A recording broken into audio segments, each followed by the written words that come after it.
Bien, estamos de vuelta. En materia electoral hay muchas cosas que analizar. Están sucediendo eventos. El día de ayer hubo una protesta en la sede del Tribunal Electoral por parte de simpatizantes o miembros del Partido Cambio Democrático. Incluso el expresidente de la República, Ricardo Martinelli, estuvo en el lugar. El diputado Tito Afú y también Ana Giselle Rosas, quien resulta impugnada luego de estas elecciones. Posterior vemos la presentación de un paquete de reformas a discutir en la Asamblea, propuestas por los magistrados del Tribunal Electoral. Y hay situaciones allí que analizar en un proceso que no ha culminado, producto de todavía no decidirse o emitirse una resolución en cuanto a las impugnaciones. Con nosotros esta mañana el abogado Ernesto Cedeño, con quien vamos a analizar ese y otros temas si el tiempo nos da permiso. ¿Cómo no? Bienvenido, licenciado. Bendiciones, Panamá.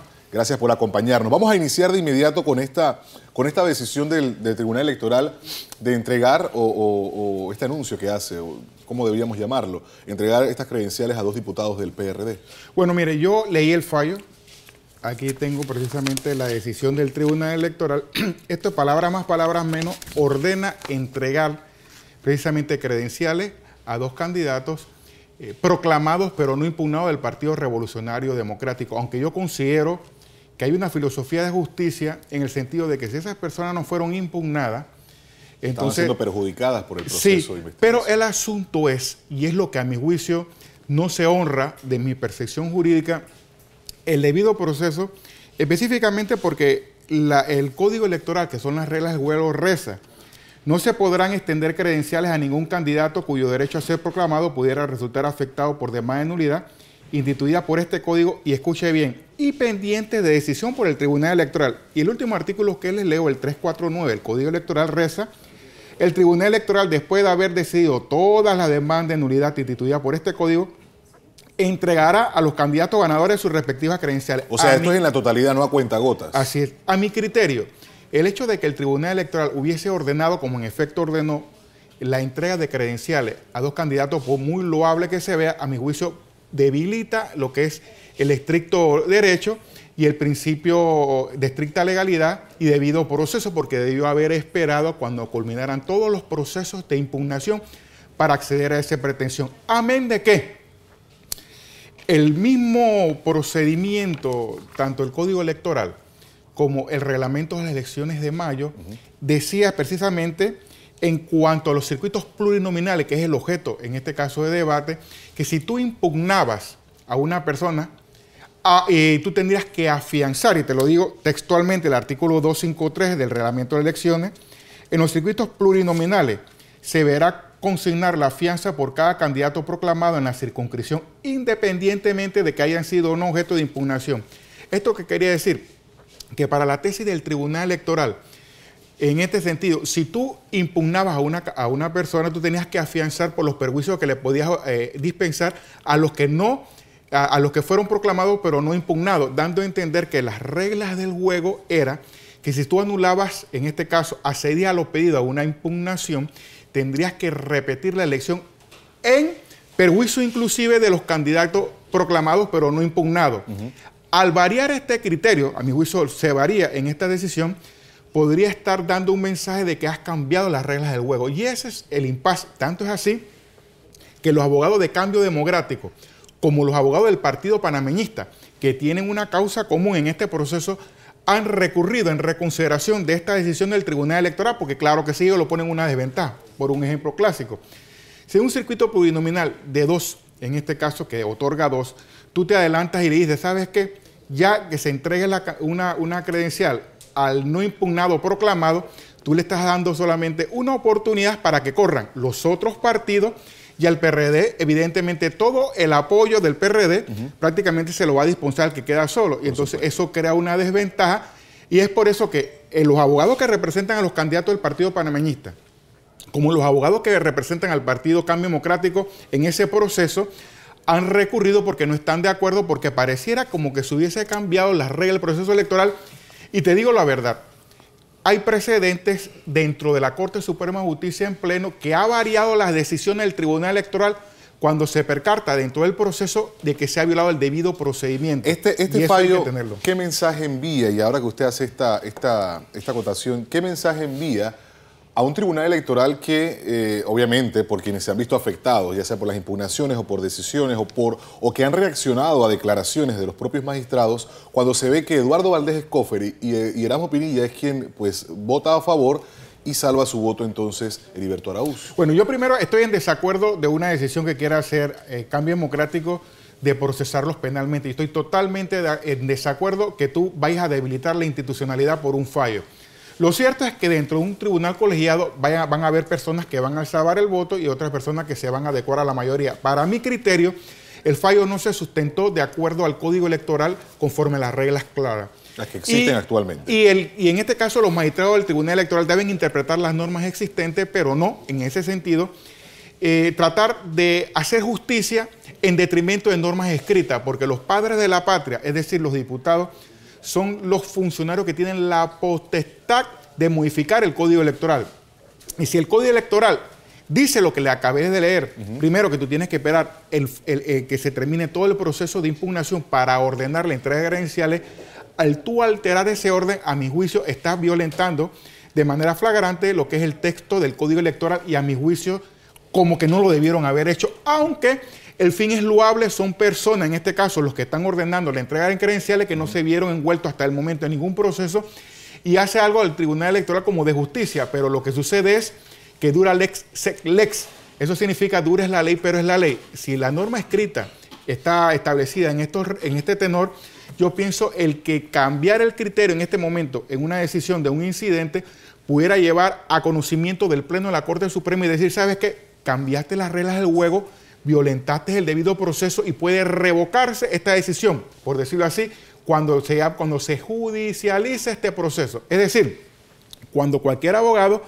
haga llevar este conocimiento de esta decisión del Tribunal Electoral al conocimiento del Pleno de la Corte Suprema de Justicia en inconstitucionalidad. Eso nos traslada al otro escenario. Anoche se entregan los magistrados del Tribunal Electoral un proyecto de ley para reformar el Código Electoral. Y lo que usted está mencionando actualmente es que el proceso no ha finalizado, o sea, no se han resuelto el tema de las impugnaciones. ¿Cómo puede esto afectar la propia imagen de la institución, el proceso que no finaliza, aunque hay temas como el tope de campaña que son pues requeridos por la propia comunidad? Mira, hay puntos buenos y puntos malos en ese proyecto que yo lo leí en el 2010. Primero, que no es la panacea y la gran cosa.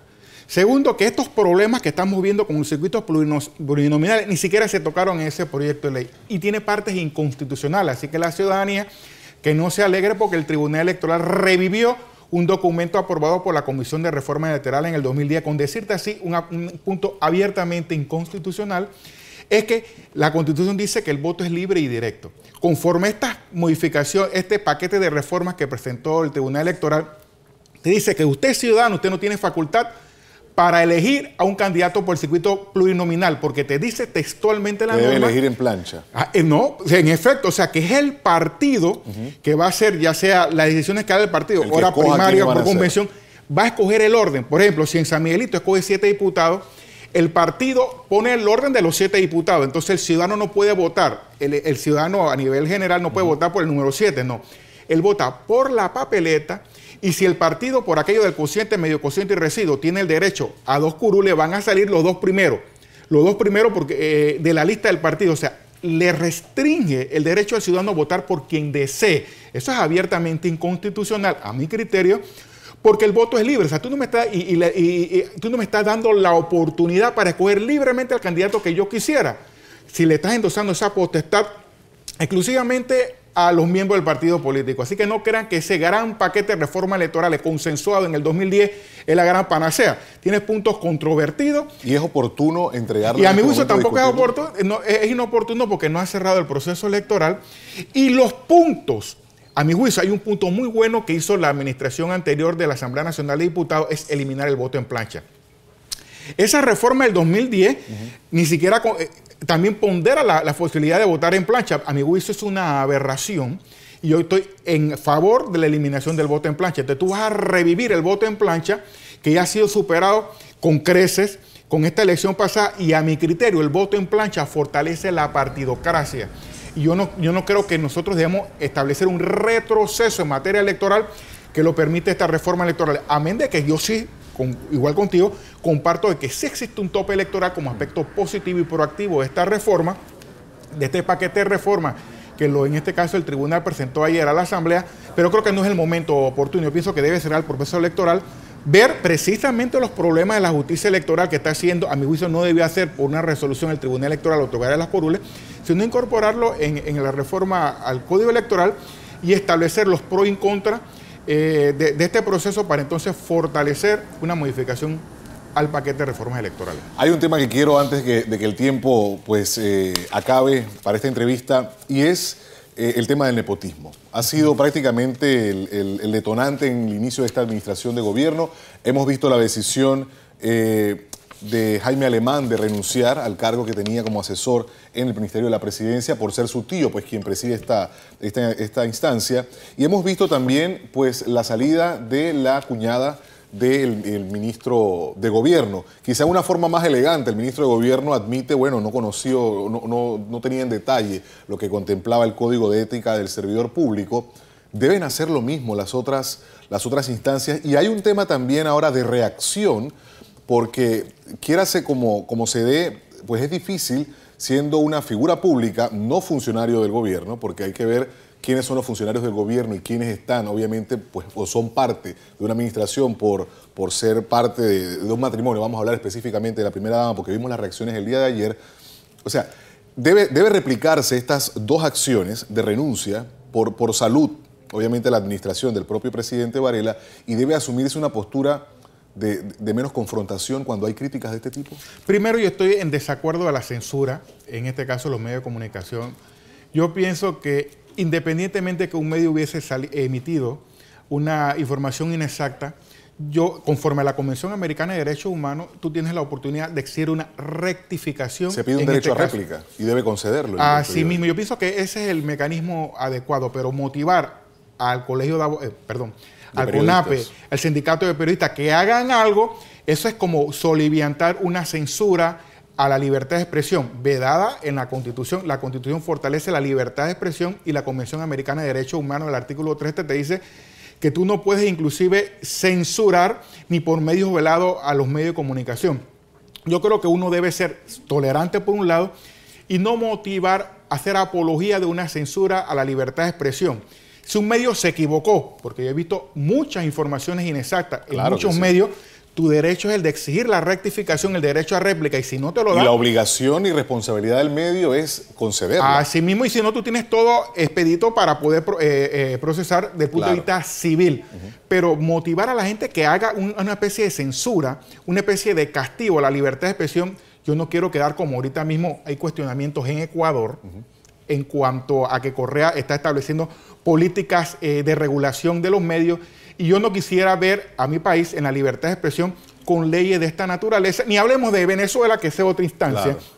Yo creo que no y llama la atención, siendo precisamente la primera dama, pues periodista de formación, que haya esta reacción.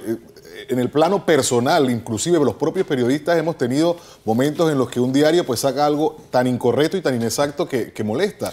Pero hay procedimientos para poder... Igualmente el ciudadano, oye, por favor, puede ser afectado en su imagen. Y el procedimiento inmediatamente que te exige el derecho a réplica. Si no te da el derecho a réplica, tú puedes procesar civilmente, como hay muchas demandas contra los medios de comunicación. Pero el tratar de motivar, en este caso, a este grupo de colegios de periodistas a que hagan algo, es decir, ¿sabes? Censura, cuestiona, y eso me parece que no es correcto en un país democrático como Panamá, que tú puedas, por lo menos, elucubrar la posibilidad de que haya censura. Y con respecto al nepotismo, lógicamente el señor presidente, en este caso le doy mi espaldarazo y caricia positiva al ministro de Gobierno porque inmediatamente rectificó. El Código de Ética que está establecido en el Decreto Ejecutivo 246 para todas las instituciones del año 2004, eso es establecido para todas las instituciones del Estado, inclusive para el Tribunal Electoral. Y dice el artículo 41 del nepotismo, el servidor público debe abstenerse de beneficiar con nombramientos en puestos públicos a su cónyuge, pareja de unión consensual u otros parientes dentro del tercer grado de consanguinidad o segundo de afinidad. Esto quiere decir de que es una falta, inclusive puede ser sancionada de acuerdo a este código por amonestación, suspensión en la tasa de institución. Y lo que se quiere es fortalecer la ética, los valores y los principios. Y yo creo que todas las instituciones del Estado, gobierno central descentralizado, el Tribunal Electoral, el órgano judicial, si tienen a la parentela, yo pienso que se deben abstener, porque bien lo dijo el señor presidente, de que él ha motivado a todo el engranaje gubernamental que se adecuen al tenor del código. Entonces, mi caricia positiva para el presidente, que ha dicho, ajustense, y hay dos, en este caso, renuncias, tratando de adecuarse a lo que es la honra del nepotismo, a la honra de abstenerse del nepotismo. Pero yo pienso que el Tribunal Electoral también debe hacer lo propio, porque hay denuncias allí, y no sé si son veraces o no, y todas las instituciones del Estado. Es la transparencia que pide y que clama el ciudadano, de que con nuestros ingresos, con nuestros haberes se respete, y no se crea que una institución, en este caso es la finca privada de un gobernante, de un ministro, de un magistrado, sino debe respetarse la oportunidad, en este caso de toda la ciudadanía, de acceder al cargo por principio, por capacidad, y los parientes que vayan a la privada o que vayan a otra institución, pero no a la misma que trabaja esa persona que va a nombrar. Licenciado, muchas gracias por acompañarnos esta mañana. Nosotros, pues de esta forma, le damos a ustedes, pues, en profundidad, analizando el tema de el proceso electoral que no finaliza y que cuenta con algunos elementos que se buscan incorporar, y el tema del nepotismo.